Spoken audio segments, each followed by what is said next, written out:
Assalamualaikum warahmatullahi wabarakatuh. Jumpa lagi bersama Butia dalam pembelajaran matematika. Kali ini kita akan belajar tentang rumus pembagian ruas garis di vektor R3 matematika peminatan kelas 10. Nah, ini adalah kompetensi dasar dan tujuan pembelajaran yang akan kita capai. Sesuai judulnya ya, kita akan mencapai pembelajaran di materi pembagian ruas garis pada ruang dimensi 3. Jadi harapannya melalui video ini kalian bisa lebih memahami tentang materi ini. Oke, materi yang pertama pembagian ruas garis. Ini kasus yang pertama ya. Titik P disebut membagi AB di dalam apabila titik P berada pada garis AB tetapi letaknya di antara titik A dan B. Nah, maksudnya titik P ini membagi ruas garis AB. Ini kan ada ruas garis AB ya. Titik P itu membagi ruas garis AB di dalam jika letaknya di antara titik A dan juga titik B. Jadi dia masih ada di garisnya. Ya, kemudian AP, misalkan AP di sini adalah M, kemudian PB-nya adalah N, maka perbandingan AP dibandingkan dengan PB itu adalah M dibandingkan dengan N. Ya, itu untuk kasus yang pertama. Kemudian yang kedua, titik P disebut membagi AB di luar apabila titik P berada pada garis AB tetapi letaknya di perpanjangan AB. Lihat ini, titik P-nya ada di perpanjangan AB. Ruas garis AB adalah yang ini kan ya. Nah, titik P membagi garis AB di luar, bisa disebut membagi garis AB di luar jika letak titik P itu ada di perpanjangan AB. Ya, kemudian jika AP-nya ini adalah M, kemudian PB-nya ini adalah negatif N. Kenapa negatif N? Karena itu kasus yang pertama, dia kan arahnya ke atas kan? Ya, arahnya ke atas itu positif. Nah, ini kebalikannya, maka dia nilainya negatif. Jadi kita tuliskan negatif N. Nah, perbandingan AP dibandingkan dengan PB itu adalah M dibandingkan dengan negatif N. Kemudian materi yang kedua, ini pembagian ruas garis di R3 dalam bentuk vektor. Lihat ini ya, gambar dan keterangannya di sini vektor A vektor posisi titik A.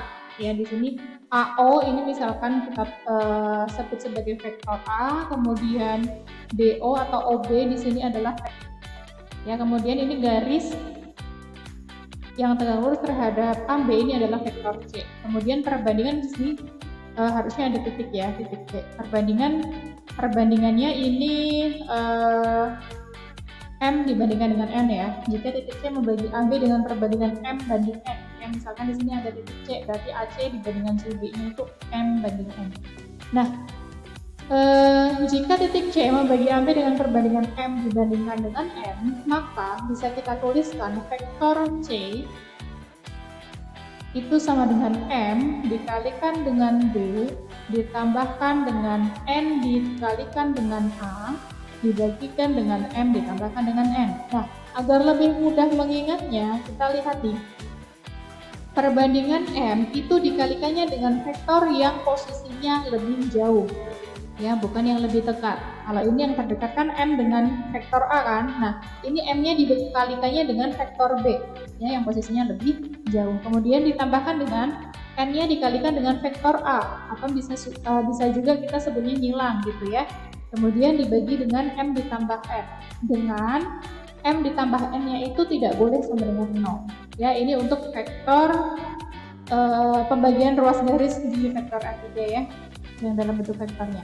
Nah, kemudian yang selanjutnya ini pembagian ruas garis dalam bentuk koordinat. Sebetulnya ini hampir sama ya dengan pembagian ruas garis dalam bentuk vektor tadi. Hanya saja ini per titik yang kita cari, per titik koordinatnya. Ada X, ada Y, ada Z. Ya, MXB ditambah MXA dibagi M ditambah N. Nah, ini nanti dilihat saja dari letaknya. Ya, ini M udah pasti ini dikalikannya dengan vektor yang letaknya lebih jauh. Ya, atau menyilang. Oke, biar lebih paham kita langsung aja ke contoh soal.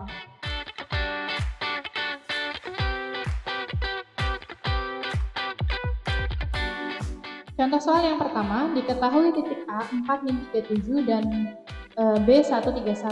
Titik T membagi ruas garis AB di dalam sehingga AT dibandingkan dengan TB itu sama dengan 2:1. Tentukan yang pertama vektor posisi dari titik T, yang kedua koordinat dari titik T. Oke, biar lebih gampang kita gambar terlebih dahulu. Ini ada ruas garis AB. Ya, titik T itu membagi ruas garis AB di dalam. Ingat, kalau membagi ruas garis AB di dalam, artinya titiknya berada di antara titik A dan titik B, atau masih ada di dalam garis itu. Ya, jadi titik T posisinya ada di sini. Kemudian, perbandingan AT dibandingkan dengan TB itu adalah 2:1. Dengan kata lain, nilai M-nya di sini adalah 2 dan nilai N-nya adalah 1. Kemudian di dalam soal diketahui titik A atau kita bisa sebut sebagai vektor A-nya adalah 4-37. Ya, kemudian B-nya 131. Sehingga dari sini kita bisa mencari vektor posisinya. Ya, kita akan mencari vektor posisi dari titik T. Ingat ya, tadi mengalikannya ya. Perbandingannya kalikan dengan vektor yang terjauh. Berarti ini MB ditambah NA kan, dibagi dengan M ditambah N. M kali B, M kali vektor B-nya yang mana nih? Ini, posisi vektor B lebih jauh kan? M dibandingkan dari vektor A. Ya, MB ditambah N dikali vektor A dibagi dengan M ditambah N. Nah, ini kita langsung saja masukkan nilainya. 2 dikali vektor B-nya di sini 131. Ya, ditambah N-nya nilainya 1 dikalikan vektor A-nya 4-37. Ya, dibagi dengan M ditambah N, 2 ditambah 1. Kita operasikan aja, 2 dikalikan 131 hasilnya 262, ditambah 1 kali 4-37 hasilnya tetap 4-37. Dibagi dengan 2 ditambah 1 hasilnya adalah 3. Kemudian kita jumlahkan ya, yang bagian penyebut. 2 ditambah 4, 6. 6 ditambah negatif 3, sama artinya dengan 6 dikurangi 3 ya, hasilnya 3. Kemudian 2 ditambah 7 hasilnya 9. Nah, ini masih kita bagi dengan 3 ya, bagi 3, 2, 3 bagi 3, 1. 9 dibagi 3, 3. Nah, kemudian dari hasil vektor posisi ini, kita sudah bisa langsung menentukan koordinat titiknya. Ya, jadi dari sini kita bisa menuliskan koordinat titik T adalah 2, 1, 3. X-nya 2, Y-nya 1, dan Z-nya 3. Kemudian contoh soal yang kedua, diketahui titik A, 1, negatif 2, negatif 8, dan titik B-nya 3, min 40. Titik P terletak pada perpanjangan AB, sehingga AP sama dengan negatif 3PB. Jika vektor P adalah vektor pada posisi titik P, tentukan vektor posisi P. Nah, dari yang diketahui di dalam soal, ini kan AP sama dengan negatif 3PB kan. Nah, ini kita jabarkan terlebih dahulu. Ingat ya, AP itu berarti ujungnya P, pangkalnya A. Ya. Ujung dikurangi pangkal kan, P dikurangi dengan A. Sama dengan negatif 3PB. Sama nih, ujung dikurangi pangkal, negatif 3 dikali, ini dikasih kurung ya, jangan lupa vektor B dikurangi vektor P. Ya, sehingga dari sini kita bisa tuliskan ini P dikurangi A sama dengan ini dikalikan dengan 3 ya, negatif 3B ditambah 3P. Ya, karena ini negatif kali negatif hasilnya positif. Kemudian kita kelompokkan yang sama. Ini positif 3P ini kita pindahkan ke sebelah kiri ya, menjadi P dikurangi 3P sama dengan A-nya ke kanan jadi positif, A dikurangi 3B. Negatif 2P sama dengan A dikurangi 3B. Nah, ini kita tinggal masukkan aja vektornya, nilai vektornya. Vektor A-nya di sini adalah 1-28, kemudian dikurangi 3 kali vektor B.